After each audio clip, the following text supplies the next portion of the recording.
Tashmë ne jemi gati kryeministër për të gjithë fillimin e operimeve.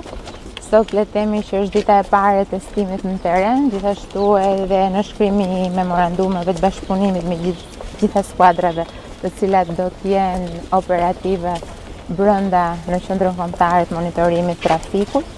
Ky është inovacioni më i madh që ne sjellim për infrastrukturën rrugore, por sigurisht ashtu siç e kemi thënë, duhet përmendur që do jetë një kontribut i rëndësishëm edhe për sigurinë kombëtare. Dhe çka është më e rëndësishme, këtu bashkërendohen një sër projektesh, bashkërendohen një sër skuadrash dhe ju e keni përsëritur disa herë që gjithçka që kemi sot këtu do të ndërlidhet edhe me Smart City. Pra me programin e madh që ne jemi duke implementuar në ndërkohë dhe do të bëjë një lidhje të rrjetit rrugor shqiptar me të gjithë pjesën tjetër të monitorimit brenda qyteteve. Kemi të vendosur brenda kësaj ndërtese 74 nga 122 që janë punonësit e ARSH-s dhe të EKOR-it. Kemi 74 janë vendosur këtu brenda që janë operatorë të monitorimit, 55 i kemi normalisht të vendosur në përqendrat e autostradave, aty ku do filloj edhe lëvizja me pagesë. Në ndërkohë që këtu kemi edhe 26 operator të policisë shtetit, kjo është salla monitorimi. Mirë dita, përshëndetje të gjithëve. Si jeni?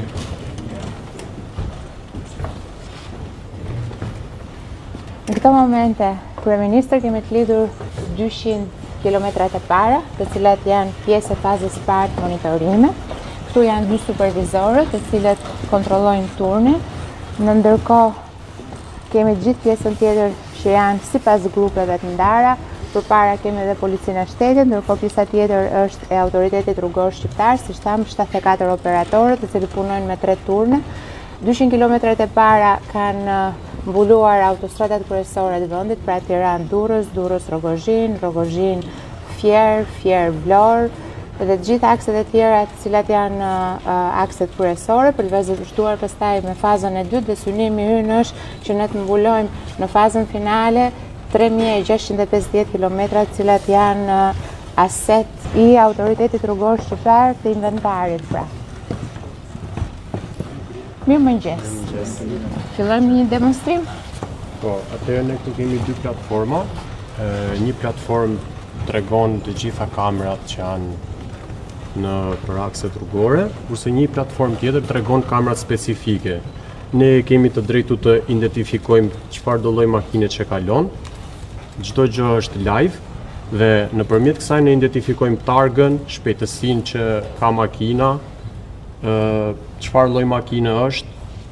Ne këtu kemi dhe një limit që tregon që shpejtësia lejuar është deri në 90 km dhe për çdo makinë që e kalon këtë shpejtësi, sistemin e tregon live edhe te kalimin e shpejtësisë. Patjetër, pra kemi 90 km sepse rruga që po monitorohet është 90 km. Në rast se do të kalonin për shembull dhe do të kishin monitorim Kuman Kasharin, e cila është me tjetër nivel shpejtësie, pra 120-130, atëherë do tregonte limitin e asaj autostrade që monitorohet. Siç që kemi thënë, pra këtu do të ketë gjithmonë e më pak nevojë për prezencë fizike në terren të monitorimit të autostradave dhe ndërhyrja do të bëhet për shkak të bashkërendimit që ndodh brenda kësaj salle, pra njësitë e policisë rrugore do të njoftohen nga salla për të ndërhyrë në raste ku kemi automjete me shpejtësi të lartë, ndërkohë që gjithçka menaxhohet nga këtu ku jemi. 4 njësitë e vendosura këtu është autoriteti rrugor shqiptar, policia rrugore, emergjenca civile edhe urgjenca kombëtare.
Shumë faleminderit, të quajmë kryer këtë punë, tani fillon bashkëpunimi. Mirë, atëherë sot me rrugë një kapitull i ri në historinë e administrimit të territorit edhe në historinë e asistencës për qytetarët në gjitha nivelet, në nivelin e sigurisë rrugore, në nivelin e urgjencës mjekësore, në nivelin e emergjencave civile, dhe është një detyrim i madh që të ta shoqërojmë me një reformë ku të gjitha urgjencat dhe të gjitha thirrjet për të gjithë të drejtimet të jenë të unifikuara. Kjo është ajo që na duhet, ndërkohë që gjithë kjo qendër moderne e monitorimi do të mbështetet nga sistemi i qyteteve të zgjuar ose Smart City me rrjetin e kamerave inteligjente dhe me inteligjencën artificiale që do bëjnë të mundur që në kohë reale të mblidhet i gjithë informacioni në çdo metër, jo në çdo kilometër, për të gjitha natyrat e problematikave dhe më në fund të largohet edhe policia nga pritat në rrugë, por ama të jetë e gatshme në çdo moment që me sinjalizimin e këtij inspektori virtual të vihet në lëvizje.